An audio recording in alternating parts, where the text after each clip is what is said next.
Welcome to the Black Business Podcast, where we help Black entrepreneurs, Black business owners, and Black consumers connect their Black dollars. Now, here's your host, Jenny Jones. Hello, it's great to be with you today. I am your host, Jenny Jones, and here at the Black Business Podcast. And listen, hey, joining me today, I have Dennis Sydnor of Atlanta, Georgia, by way of Sacramento, California. This is a unique story how me and his brother kind of connected. But listen, today's show is brought to you by the $5marketinggarage.com, where all of your online digital marketing needs are met inside the garage. I am super excited. This is a busy brother. This brother out there, he got his knives and he will travel. And for me to just catch up with him, I appreciate his time. And I want you guys to be able to show some love to this brother. He found time in his busy schedule to join us here on the Black Business Podcast, where we connect entrepreneurs, small businesses, and consumers with their Black dollars. Listen, without further ado, please welcome Chef Dennis Sydnor. Welcome to the show, my brother. Thank you very much, Jenny. It's a pleasure to be here. I thank you for inviting me to be on the show today. I couldn't imagine a couple of months ago, as you talk about how COVID has changed things, a couple of months ago, this opportunity would have been over my head. So I'm excited and honored to be a part of it. Hey, no problem, man. Hey, listen, as I do every guest, I put them on a hot seat. As soon as they get here, I say, hey, listen, we're on the we're on an elevator and we're going up at least 47 floors, give you an opportunity for your elevator pitch. Hey, listen, brother, what do you do? So what I do is I specialize in intimate dining. I am a chef and caterer. However, I prefer to cook for small numbers of people. I tailor a menu to the needs and the desires of the guests. I present with flowers and candles and wine and music, and it's a whole production, but it's better served for one or two, max 10 people. So I can do the parties of hundreds, but I prefer to do the parties of tens. Wow. Okay. So you got a different flavor going on, right? Because I have a guest lineup coming up over the next couple of months, in the next week. We have people that, and what I'm realizing definitely about the African-American community is we're some creative people, right? And so I'm finding that all of the chefs that I'm bringing on, they're all in different locations. I want them to be known. I want people to know who they are. You have chefs right in your backyard, and I want them to be able to patronize you. But listen, everybody's got their own little flavor, their own little spin. Tell me about this little unique. You're like, hey, I can do big part. I can do that. But where my moneymaker is doing a small intimate. Tell me about that. Why do you decide to do that? So the reason why I chose to go intimate dining is really based on how I grew up. And how I was introduced to cooking. I was maybe 5 years old when the earliest flavor profile stuck in my head, which was scallops, white wine, butter, lemon, was being cooked by my mother's sister in Pennsylvania. And then fast forward, 4 or 5 more years. Now I'm like 8 years old. My mother's teaching me how to make collard greens. My father's teaching me how to barbecue. And our home was a hub. And people would come over after church on Sundays, and so it was more of an intimate thing than it was for the masses. Now, granted, I'm the second oldest of 6 children.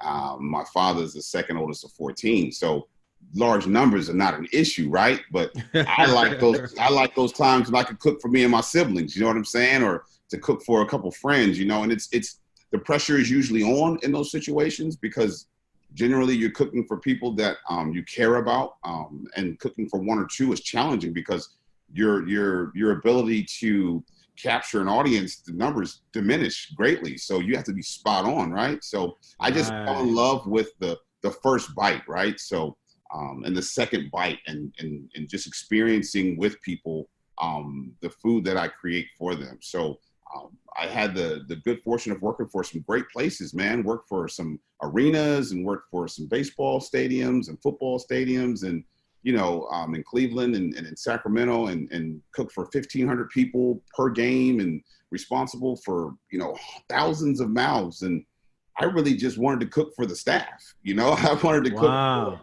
so that's why I just honed my niche that way. Wow. And you know, I'm talking to others. They're gonna have where they have their own trucks and different things like that. So they'll be coming on the show. I kind of wanted a little bit of different when it came to chefs and cooks.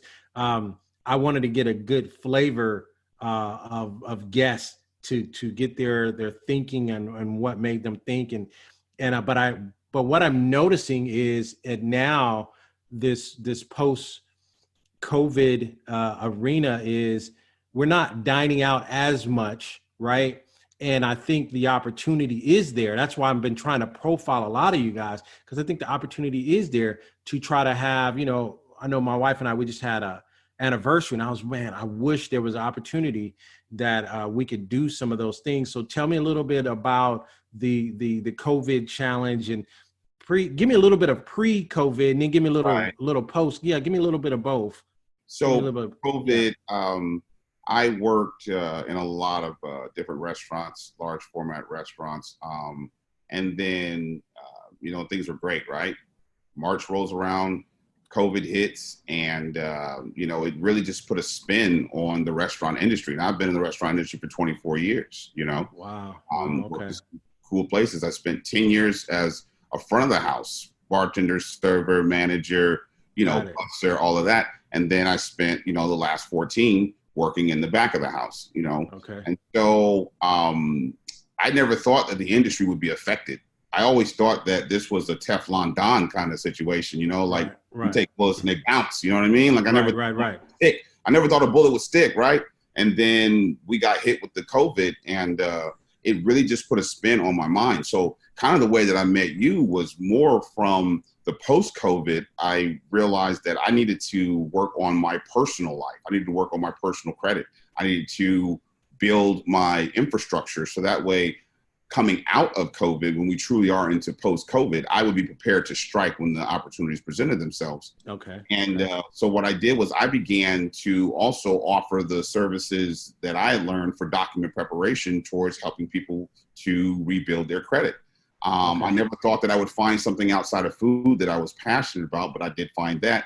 But it still led me back to food. I started working with food truck operators and, you know, people that wanted to be restaurateurs who just wanted to get their credit cleaned up, right? So that kind of opened up the vein for me to focus on the intimate dining and to focus on being a personal and private chef, because people still want to eat and people still want to enjoy, but they don't want to go to restaurants, you know? And so I thought, well, heck, I can cook, you know, and I'm pretty good at it. I know how to set a table. So why not, you know, and that's kind of how COVID actually shifted my gears and thrust me headlong into the private sector versus working in brick and mortar.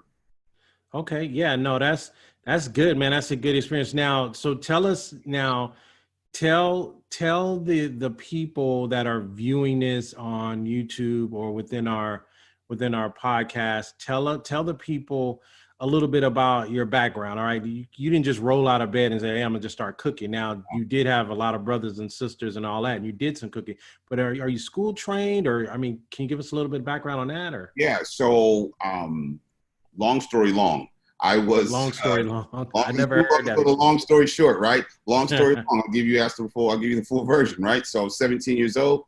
My parents had a printing business. We had just relocated to Cleveland, and one of their clients owned a barbecue restaurant. So he hired my brother and myself. We started working there.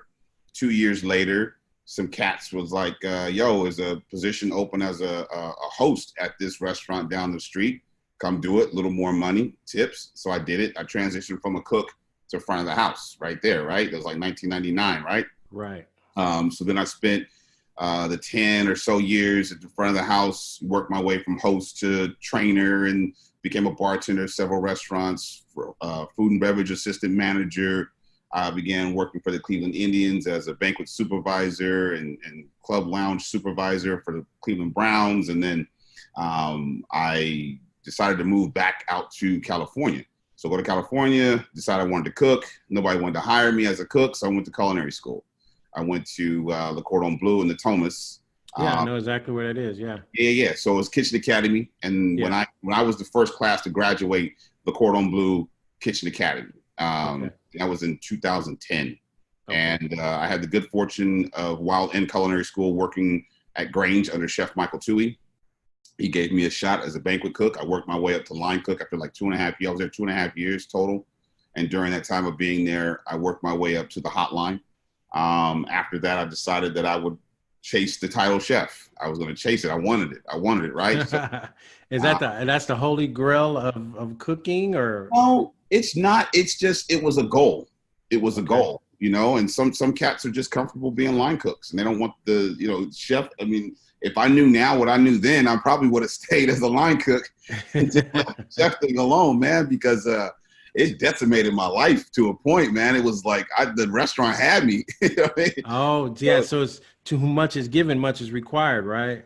It is. So when you get to that level, it's a whole nother level of responsibility. Just being a line cook, you just say, hey, you just in the back, you know, throw some burgers or do that. Oh, it is. You're a full blown chef. So what's the difference? Like, because when you say chef, you're like, man, I could come put stuff together very eloquently, prepare a meal and all that other stuff. So chef is that's just another level than just a cook. It is. Right? Okay, you think of how can I describe it? Okay, so when I was a line cook, I was like an hourly employee, right? So even in the corporate world, you have managers, right? Someone you report to, and that person reports to someone else. So I became a sous chef, and I reported to the executive chef. However, I was like middle management, right? So the responsibility for the preparedness of the staff, the kitchen staff specifically, fell on my shoulders. And then I reported to the chef on, you know, how we were doing, where we were. The chef the executive chef would set the parameters for the flow of that restaurant. And then the sous chef would, you know, execute that plan. And so I became a sous chef, which to me, I said, I'm the highest paid dishwasher, you know, like that, because you do it all, right? You do anything, right. Everything that's necessary. And so the difference is just that it's a job code. So you go from being an hourly or line level employee to being a supervisor. Wow. So this is a lot more than what I thought. So now that I'm talking to a chef, because I think I may have one other chef on the show, and then I may have another, I think it's a young fella. He's doing his own thing. He's an entrepreneur. He finished school and all that. And so what's happening is you guys got to almost recreate yourselves now, what's going on. And so how are you, as far as let's help out the young entrepreneurs, or let's help out the young cooks that's just getting out of school. Can you help them out? Do you have some words of what you're doing and what you're seeing, what the consumer is still wanting in this pandemic era? I think you kind of just alluded to the answer, which is study. It's what the consumer wants, right? You have to, if I can give any advice, it would be stay true to the style of food that you're comfortable making. For me, I shied away from the things that I knew to be true to my personal cooking style because I wanted to absorb from other chefs. And it was good because I was able to learn a lot. And now I can bring all of those different things that I learned, I can bring them home to speak. I can bring them to the soul food manner and the Southern style that I grew up with, right? But I also learned this French and Asian technique. So to the young chef, it would be study. After school is done and you graduate culinary school, you know just enough to be fired from most restaurants. So get somewhere and be humble. Be humble. Take your education and use it, but don't flaunt it, because you have to remember that you're 9 times out of 10 working next to someone who's been in the business for a lot longer than you have, and has been professionally a lot longer than you have. So be humble, ask questions, and study again. If I can, I mean, study.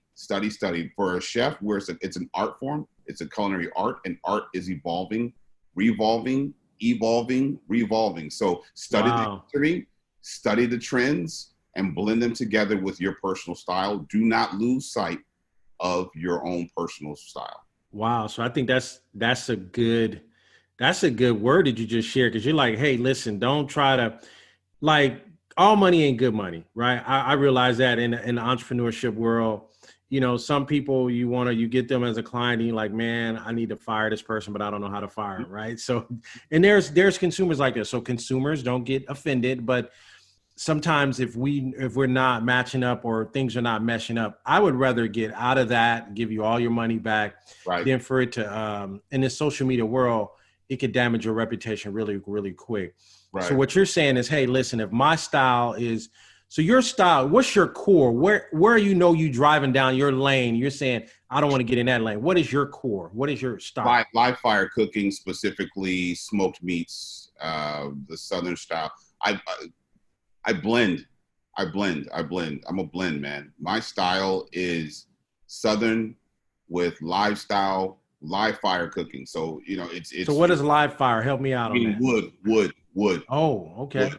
Cooking over live fire. Like, okay. I mean, like that's something, like, I don't care what ingredients you bring, and I don't care where we are in the world. Light the fire and let's cook. So that's my lane, man. So, now you can throw anything on there. Let's go. Oh, really? Okay. So now what if I was inviting you to my house here up in Cali, right? You come home and visit, because I know you're from Atlanta by way of Cleveland, by way of Sacramento, right? So if you were coming up here, I don't have a live fire. I mean, what if I say, hey man, listen, I want to do something very special for my wife. You know, we've been married 23 years. I want to do something really, really special for her. You know, you can't do live fire at my house. I mean, I got a grill in the backyard, but it is. So you would do that? That's what you would do? Tell me what you would do, so I'll know, right? Because there might be somebody out there trying to look at this. Okay, so go ahead. This is how an intimate dining experience goes with Dennis. Talk to me. If I can't cook with live fire, I will bring a little sliver of wood in your house, and I'll burn it, and it'll sit on your plate, and the aromatics from the smoke will hit you with the fish. You see what I'm saying? So I'm going to incorporate smoke somewhere, somehow. I won't set your fire alarm off. No, man, don't set my stuff on fire, man. No. We won't do that. But so my platform is, again, I stay true to myself, right? So I'm going to figure out a way. Well, now I have up to 4 people will come to the home, or I'll go to theirs or whatever. When they come to mine, I will have my grill going. And so I'm between my oven, the top burners, and the grill, and it's 4 or 5 courses, and so 2 of those courses are coming off the grill. And it could be fish, it could be that I smoke the garlic and the onions to make the vinaigrette for your dressing, for your salad dressing, but something's coming off the grill. So so I'm sorry, even if I can't bring it, if I can't light it up in your home, when I smoke at your home, you might have a smoked onion and garlic vinaigrette for your salad that I smoked at my house. So, man, I love that, man. I love that you're unique in that way. So even if do you have a package, right? And so there may be somebody out there listening, or maybe somebody viewing and say, man, I'm gonna hire that brother to come in and do a little something for me and my wife. You know, do you have a package? Say, hey, this is the anniversary package. This is the birthday package. This is the 3-course meal. You know, do you have any packages like that you can talk about and share? Absolutely, yes. So I have a variety of things that I offer. Again, the one that I am most pleased with is the intimate dining experience. So take me through an intimate dining experience. What would you don't have to give me, because I know some of it's surprises, right? I mean, so I don't want you to give away no surprises, but tell me, take me into that atmosphere, because I know, and I'm gonna tell you something right now. For this pandemic thing and people not meeting these big, large places and stuff like that, if I wanted to have an intimate something, let's say myself and my wife, and then maybe another couple, right? And so we all just kind of wanted to just get together, have like a little Valentine's Day, just get together and just chop it up.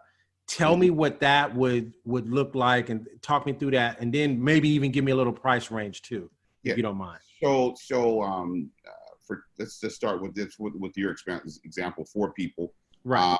So generally, I would discuss with each couple. I would talk to each couple. I send a questionnaire, and that questionnaire has any allergies, any preferences, anything you just don't like.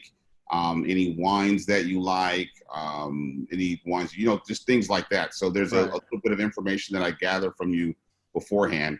I then will, one of the things I do is I talk about for an anniversary couple is how did you meet? Give me a little back history. Where are you from? Where's she from?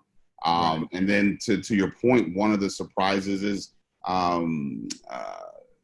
I incorporate your story of meeting each other in the dinner. So that presents itself in a couple of ways.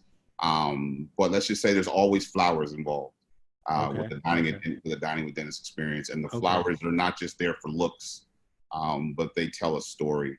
And so it becomes, and so the price range begins at $125 per person. And that's 4 courses served over, it usually takes about two and a half hours for the dinner. And then there's my personal chef fee on top of that. So then now if that's the intimate dining, right? Right. Then there is the drop off. Now is that okay? So let me make sure I'm clear. So the intimate dining that's a little premium, right? Oh, that's a premium. That's not for the scared, the wallet scared. That's not I'm just trying to make sure. Listen, man, that's your lane, right? You cook. Yeah. I'm trying to understand, educate not only myself, but other listeners or viewers, because some people probably say, man, I never really thought about just bringing in my own private chef. We can't go and do these restaurants. How we pack on Mother's Day, we pack all these restaurants. It was like, man, listen, I could do something special for mama right here at the house. And so I just wanted to get that for myself because, man, I might, in this environment now, people can go to Dining with Dennis on Instagram, just all one word, Dining with Dennis, and there's a little underscore. But you can go on my social media and you'll see exactly the kinds of things that you will be experiencing, and you'll see why I charge what I charge. And I'm not afraid of what I charge because we don't on this show we don't defend prices. No. Because and the reason why is because we're all gifted. My gifts come from God. I didn't. To your point earlier, I didn't roll out of bed one day and just was an amazing cook. Now, I was always really good in the kitchen. I've made some terrible, terrible meals in my experimenting. I've made some horrible things, but what I do recognize is that my hands are gifted, and so I don't book a lot of dinners every day, but I book them, and but what I do also is, to your point earlier as well, is I do offer catering, so that's a completely different price point. That's just me dropping off food, saying hi and goodbye. You want me to show up in my chef coat and stay for a little while? There's a price attached to that. There's a chef fee with that. Okay. I'm just trying to understand it, brother. I'm just trying to understand it. And that's the thing, right? It's like, so I have a budget. I have food to fit most budgets. I can't say all, but I have food to fit most budgets. Right. Okay, so basically what you're saying is hey, listen, I really love doing the intimates because I can really make something special, right? And because I like the little signature meals that I can put together, and I put together experience on that, that's good. But then I can do the drive-by drop-offs once you place an order. Hey, let me get two pans of rice. Let me get some pans of string beans, maybe some fish or some, Is that what you're saying? So those are your two major, is that what I'm understanding? Yeah, 100%. Yeah. And then I also do meal preps too. Okay. So, yeah. So, so tell me about that. Give me a few minutes on that as we kind of get to a close. Cause is that another market you got into? Is that just something okay, go ahead and share that with me. I've been asked to do it. I shied away from it for so long. Right. And so even on today, earlier, sitting at a restaurant, the subject came up, and a gentleman is looking to have me do meal preps for him for 4 days a week. So that is, again, tailored to the guest. It's, meals range in price from $7 to $15. Try to, being competitive with the market is out there, and depending on what the guest wants. Anything as simple as, some people just want like spaghetti, or, some people want extremely healthy meals, so depending upon the client and what they want, the price change varies from there. But so let me ask you this. So do you err on the side of healthy, or is it a balance, or it's really whatever the customer wants? If they want me to go ultra healthy, I can give them ultra healthy, right? I'm school trained. I can go down, but if they want me to throw a whole bunch of butter and all that other stuff, they just like it like mama used to cook it or whatever, you can do that it's too. what you want. So where one of the things that I failed to mention is the fact that in my education, I learned it's always best to buy local and to buy as close as you can. So I tend to gravitate towards farmers markets. It's another one of the reasons why my price point is what it is because I'm not buying your stuff at Walmart, right? I'm going into some of the nicer stores and some of the nicer outlets, and I'm buying from local farmers, and there's a price that's associated with slow food. And so, yeah. So, but again, to answer your question, it's what the guest wants, man. I personally, I try to balance the salt and all that stuff, man. But you know, I can be the healthy guy, but by tradition, I am not. so I don't know what African American cook but not. I will say this in my defense. Is that I do a lot of smoked meats. And so now we're back on the smoked meats again. That's your signature, huh? Man, I can't help. Listen. I ran away from it. I ran away from the barbecue, man. I ran away from it, but now I've learned to incorporate all of the other techniques that I learned from the amazing chefs I worked for, Chef Jay Verget and Chef John Bays, Chef Michael Tui. You know, I learned some amazing things. Chef Santana Diaz. You know, I worked for some really cool chefs, man. And what I did was you know, they were all like, dude, you barbecue, man, just do it. And I was like, I don't want to be another black guy barbecuing. So wow. It's real talk. It's real talk. No, I'm saying, I mean, for you as a cook, and you kind of were raised in that kind of a family, for you to say, man, I just don't want to be another black, and that's what we would think when we meet you. Say, man, I know you do. I know you can do barbecue. He's like, nah, actually, I really prefer. That's the first thing I learned. That was the first thing I learned, and that's the reason why. So again, it's like the Bible says, train up a child in the way should he go, and the way that he should go. When he's older, he won't depart from it, right? And so I learned how to barbecue. And so as a kid, so I go back to it, but now I'm able to stretch and I can go and make some gnocchi to go with the smoked duck breast that I just did, right? I can go and make handmade pasta, and I can go and I can, you know, make some baguettes, or, you know, I can bake a little bit, you know what I mean? So I've taken the things that I've learned and I just smashed them all together and I blended them. I just blended them, man. I do Cali soul, you know what I mean? Like I do I learned all my most of my stuff in California as far as cooking goes.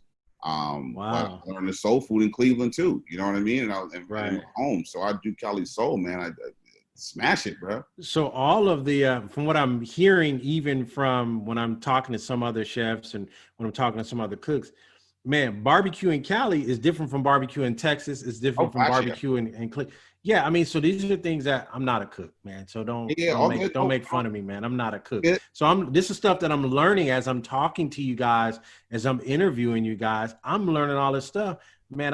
Y'all about to. My wife is funny because my wife said, "Listen," she told us on our 23rd anniversary. She said, "Listen, what got me this first 23 years, and it's not gonna give me the next 23 years, baby. You got to step it up." So now, you know, I got to try to change my game up. You know what I'm saying? Yeah. So I might have to have, you know, Chef Dennis, Dining with Dennis come in here and blow her mind. I'll be like, boom, right? Or I might have you cook for me, and then I just put on my stuff like I did.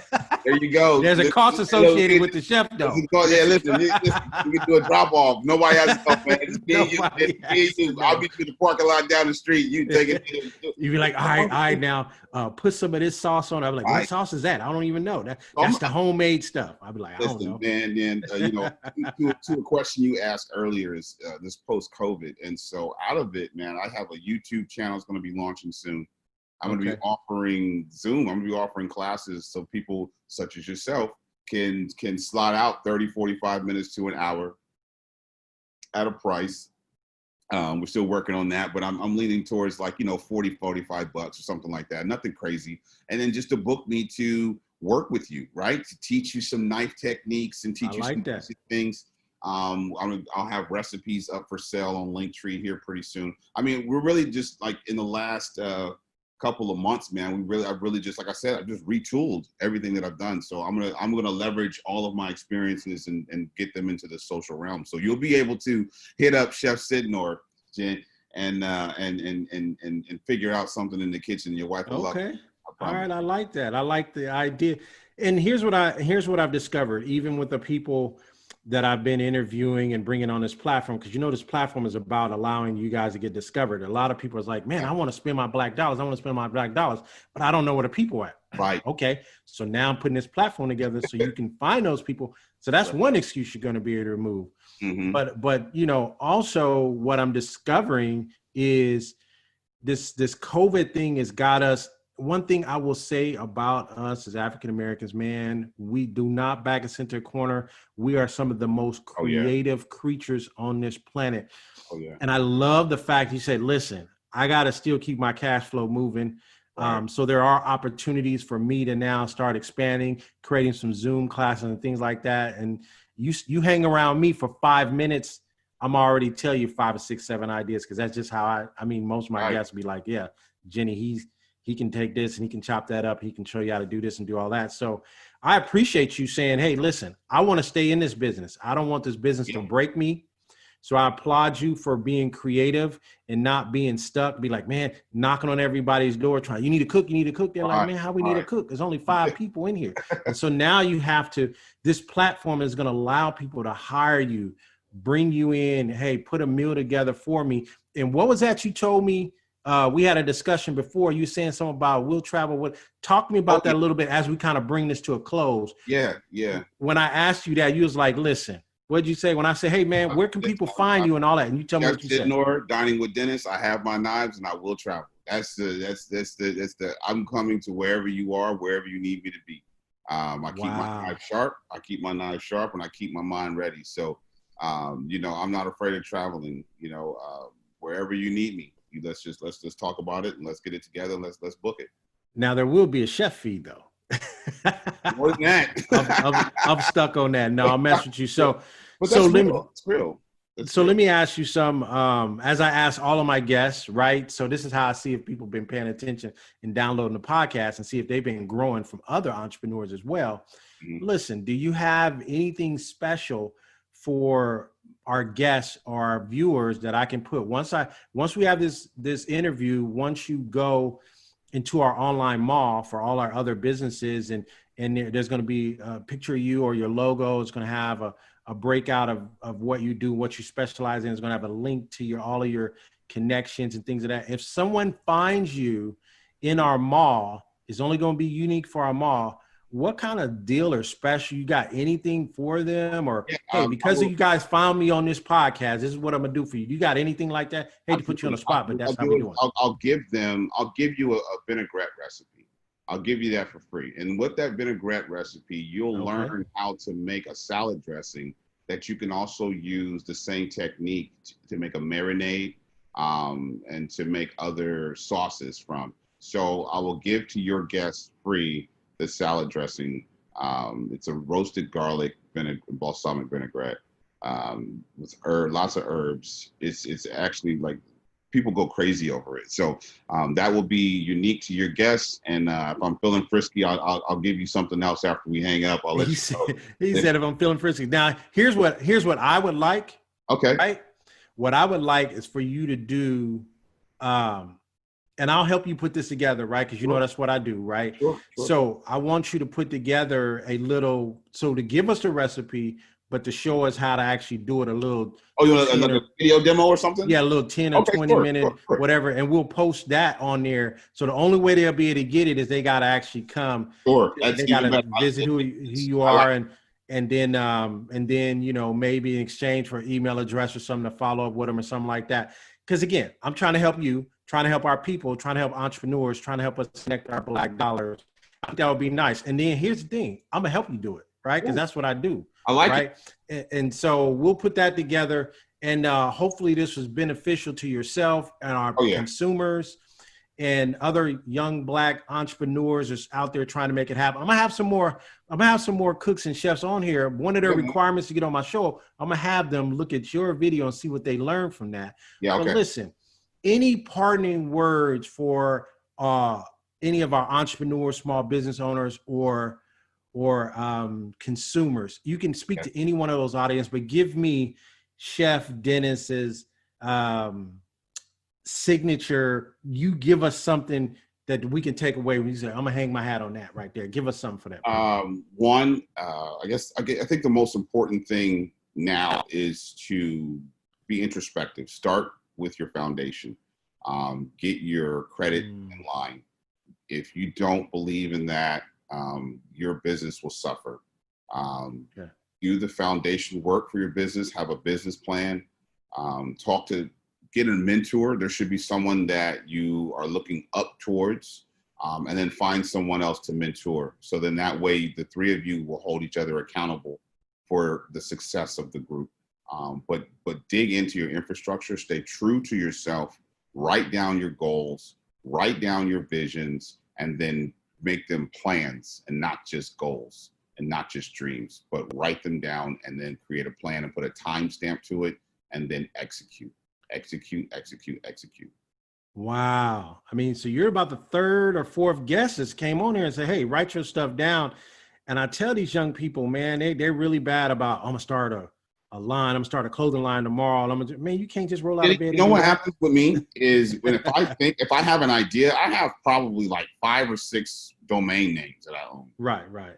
Because when I sit down, if I strike, if something strikes, I'll strike. And then if I can get the domain name, generally I can get the LLC or the S Corp, or I can get an EIN number, I can get it registered with the Secretary of State. And depending upon where I am in my life at that moment, like right now, Dining with Dennis and Chef Sydnor, I have those, right? And so write it down. Attack. Thank you for that point, because as we kind of close, I'm going to give you this tip, and you kind of brought it up. And it's funny, I'm running into all these entrepreneurs. I'm putting you guys on here, and man, we thinking alike. I be thinking entrepreneurs, man, but we thinking alike. Because my thing is, as soon as I think about it and I think I can do something with it, I'm on there trying to get that domain name. Now, whether I do something with it today or tomorrow, the domain name is $7, $9. Get that. And then from a domain name, you can go in a lot of different directions. So if I would give you nothing else, and this brother Dennis just reminded me, some of you young entrepreneurs out there, don't wait. Don't play around. Don't play around in the domain space either. Because if you start searching for names, the algorithm know you're searching for the names, right? Ooh, man, this just came to me. Thank you, Lord. Listen.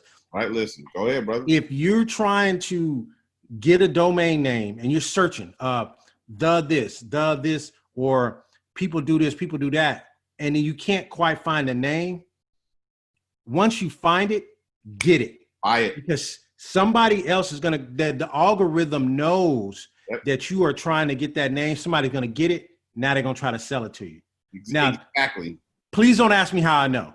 No, right. From experience, right? When you go, I done been burned, brother. Right. And the following week, you come right back, and now that domain name that was $40 is now $150, $1,500. Or it's $5,000. I paid for a domain. I one time paid for a domain, and I'll never do that again because I waited, but I wanted that domain so bad. Right. It ended up costing me. They wanted $1,500 for it, and I ended up getting it for like $350, but the domain is regularly $7. But I really, really wanted that domain name. But I negotiated it all the way down to that too. So my point is, don't ever get yourself in that situation. Man, we just kind of got off on a tangent, but listen, I'm okay. That was some good stuff. I had to give you that. Yeah. I appreciate you bringing that up. Strike. Just strike. Strike. Just strike. Just strike. Don't wait. Don't think about it. Just when God puts a bug in your heart and a word in your ear, walk with it. Don't sit on it. Walk with it. And in some cases, run. I love that, brother. Listen, hey, it's been great having this brother on here. Chef, is it Chef Sydnor? Sydnor. Chef Sydnor. Chef Dennis Sydnor. Oh, Sydnor. Sydnor, yes. SYDONOR. Okay, got it. Man, listen, y'all know I'm bad with names, right? Y'all know I'm excellent with faces, Right. but horrible with names, right? So it's all good though. I love the brother. He's out here doing it. And listen, he's doing it right. He ain't doing it illegal. He's doing the stuff right, structuring the stuff, setting the LLCs. Listen, look for a mentor, find a mentor. Like he said, find a mentor, follow a mentor, because you're never going to know it all, right? You're never going to know it all. Somebody can always teach you something, and some OGs in this game, they can teach you something. Listen, I really enjoyed this interview, as I do with all my guests, because you guys didn't know about him. You guys didn't know about Brother Dennis out of Atlanta by way of Cleveland, by way of Sacramento. Y'all didn't know who he was, but he has his knives and he will travel. Listen, I want to thank you guys for joining us. Share, join, follow. We're trying to grow this platform so that you guys can figure out where you want to spend your black dollars. And that's the reason why I have it in video content, so you can see that brother. Yeah. So you can connect with that brother and be like, you know what? I like that brother. I'm going to spend some dollars with that brother. Yeah. All right. And if you don't have the money, tell somebody else about it. Right. And I used to tell my clients, listen, I'm still taking clients, right? I'm still taking clients. Right. I mean, don't. It might not be for you, but it might be for your neighbor. And here go my biggest thing right here. Don't keep me a secret. Right. Please tell somebody. Man, so this was awesome. This is an awesome interview. And thank you guys again. Share, follow us on Facebook. We are on Facebook at The Black Business Podcast.com. The Black Business Podcast. And if you go to theblackbusinesspodcast.com, you're going to be able to find all of our podcasts. If you go to shop The Black Business Podcast, you're going to find all of our featured guests. They're going to be in our mall. Then you're going to be able to connect with them even further. Stay connected. We got something so big happening at the end of the year. It's going to blow everybody's mind. All right. So thank you guys for joining us today. Love and peace. We out. All right. Thank you for listening to the Black Business Podcast, where we help Black entrepreneurs, Black business owners, and Black consumers connect their Black dollars. Hosted by Jenny Jones. If you like what you heard, be sure to like, share, and subscribe to our podcast. If you want to learn more about all our podcast guests and spend your Black dollars with them, visit our online store at shopblackbusinesspodcast.com.